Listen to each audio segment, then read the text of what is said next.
Hi, this section of the video I wanted to add after the workout so I could offer you some additional form tips to help you maximize the benefit of the beginner rehab video. Primary back stretch is a very important movement, and it does so many different things rehabilitative wise as well as putting the body in spinal alignment for optimal fat burning. I have my team here, each of which is going to demonstrate while I talk about these form tips. First of all, I'd like Barry to come forward. Barry, if you'd step on forward. Barry at 75 at chronological age causes more and more pronation of the shoulder. What I mean by that, we'll give you a side view, both of us, as standing. So many times you'll see yourself stand, soften the knees to protect the back with the palms facing the back wall. When you stand like that, the shoulder is pronated forward. So throughout the day, I tell people to help you get stronger shoulders in correct alignment, flip the palms forward, stretch the thumbs back. Now, as soon as you do that, see how the shoulder goes back, and then with the knees bent, do a couple shoulder rolls. Up and back, 2 and back. Now let those hands pronate again, palms back. Now do a few shoulder rolls. Up and back. Feel how less muscles are being used? Flip the palms forward again, thumbs back, bend those knees, tuck the butt, and shoulder roll up and back. You can actually see the muscles working on Barry's back. And lock right there. When Barry first started, she gained about 1.5 inches in height. She used to be very curved. You know, you see in the elderly where, and see how easy it is for her to go back to that curvature. Now she can straighten out, push the chest, shoulders back, and get it nice and square. That was impossible in the beginning. So you go to your max. There's no incorrect. Always go to your max, and you'll get that strength. Now, Barry, go ahead and grab your hands behind your back, just like on primary back stretch.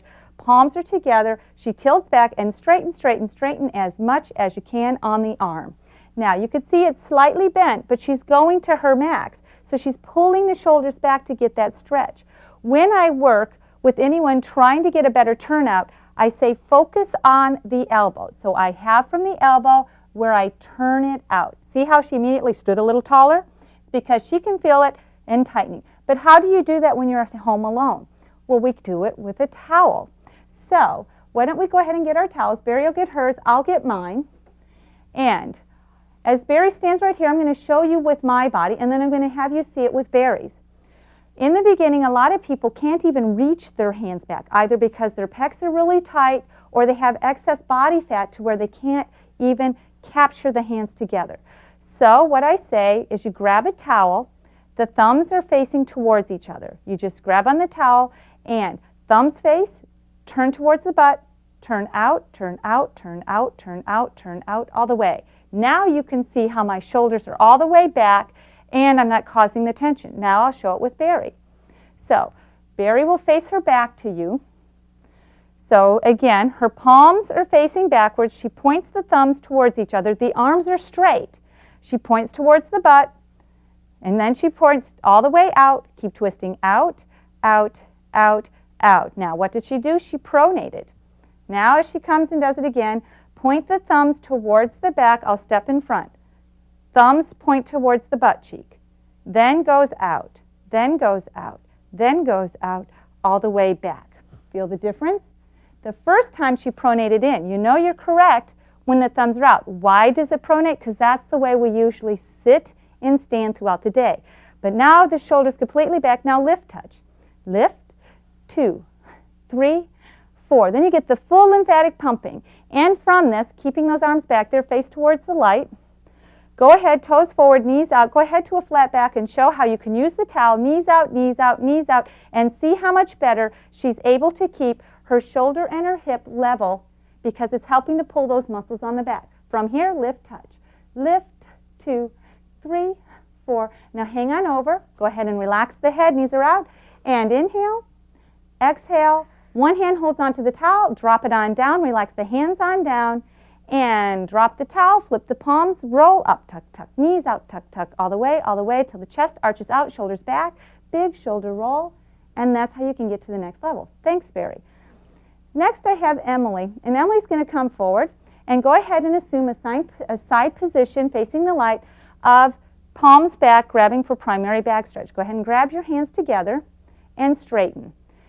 See how she automatically turned those elbows in. And a lot of times You will find somebody who's very fit, because Emily's only 30. And at 30, though, we already have pronation of the shoulder. Thinking at the elbow and keeping the knees bent but the shoulders back. Let's give them a back view of the, there we go.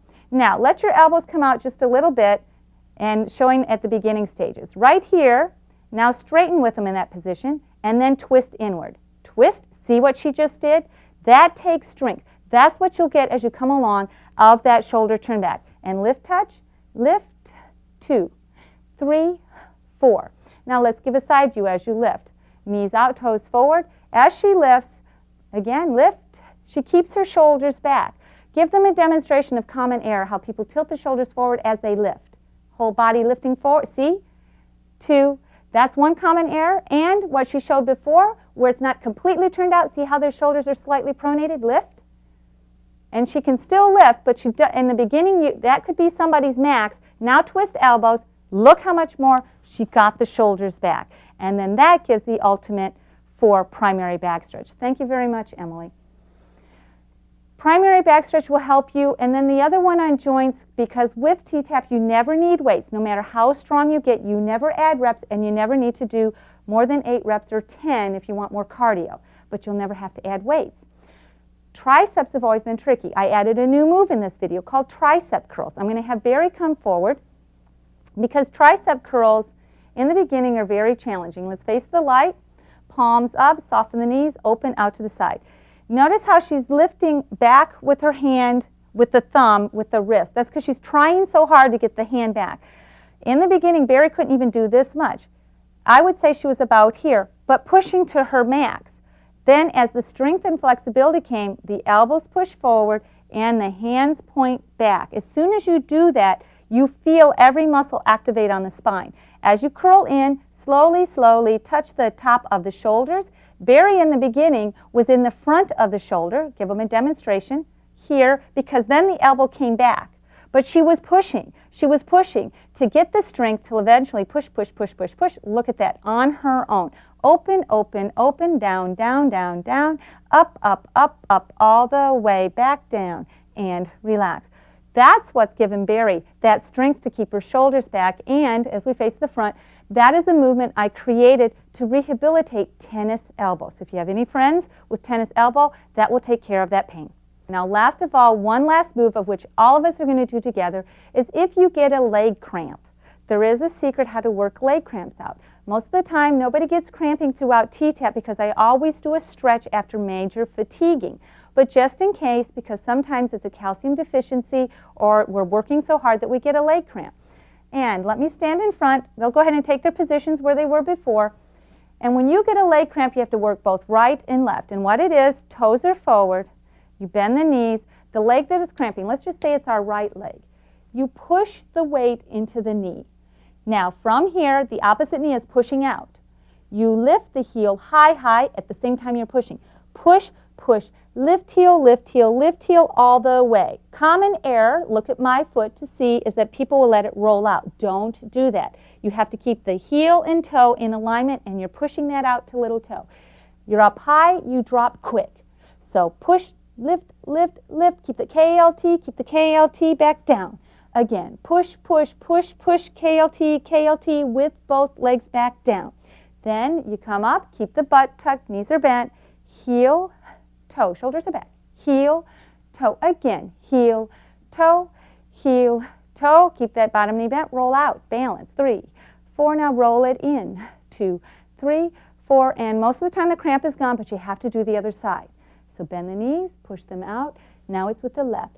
Keep the toe forward, knee is out, lift, pushing weight down, push, push, push, lift that heel up high, high, high, high as you can, and drop. Push, push, lift heel, keep that other knee pushing out, KLT, and drop. Once more, and push, heavy with the hands, push down, put your body weight in it, back down. Keeping both knees bent, shoulders back, heel, toe, again, heel, toe, heel, now balance, circle out, 2, 3, 4, reverse, 2, 3, 4, and drop. Kick, kick, you'll see me do that in the video. You're kicking out lactic acid. You're lifting, touching, lymphatic pumping. There's a reason for each and every movement within the T-TAPP and the sequence. So don't skip sequence. You can leave out a move here or there, but always keep it in the same sequence and you'll maximize the benefits of T-TAPP. Hope these tips helped. Next, I'll talk about that PG spray. Hi, as I said earlier, I promised I would explain a little bit about the spray I was using through the workout. It's called Peruval glycine spray, and I just call it PG for short. It's easier to say. Now, first thing I want you to realize is on PG spray, it's not necessary to use or to have to get results with T-TAPP. You'll get results, inch loss and weight loss with T-TAPP without any spray or supplement. It's that effective. What PG spray does is it increases endurance in fat burning. There's been lots of clinical studies done on pyruvate, and Peruval glycine is the amino acid version of pyruvate, which has clinically been shown to be up to 200% more effective than pyruvate. It also has another amino acid called L-carnitine, which is also shown to help you use the fat from your fat cells more efficiently. That's why a lot of cardiac patients use it. So the formula is awesome in the fact that it's in a liquid spray. So you assimilate it within 3 minutes, and you feel that boost of energy just when your energy is low. A lot of people use it for that mid-afternoon slump. And although I wouldn't call it my favorite flavor of the month, I drink water right away. It's not disgusting.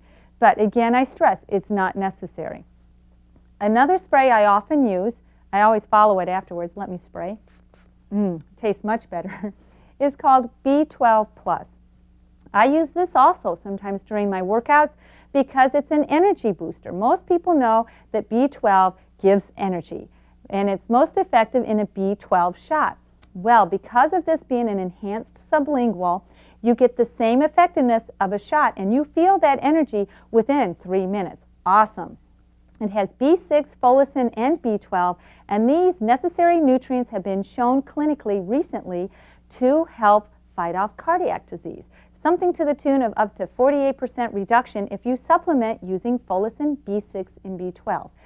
A lot of times as we get older, we don't have the ability to assimilate B12, and you'll notice those who are under a lot of stress start to get dark circles under their eyes. Just by spraying 6 sprays a day, you'll replenish your body with those necessary B vitamins to keep your energy up, dark circles away, and most important, to keep those carbs under control. Yes, most people who are under a lot of stress crave carbs because as soon as you become B vitamin deficient, you crave for that quick serotonin. And when you have B6, folacin, and B12, you have the ability to make your own tryptophan, which makes its own serotonin, because remember, we have the perfect machine. It's our body. So just spray with the B12, swallow and be on your way, and it tastes good. So if you'd like to get these, they're available at Better Body Basics. You can call the office. Most important, though, as I said, I'd rather see you drinking water than spraying, but if you see me do both, you know it's because I need that energy. Hope you enjoyed the workout. Thanks so much.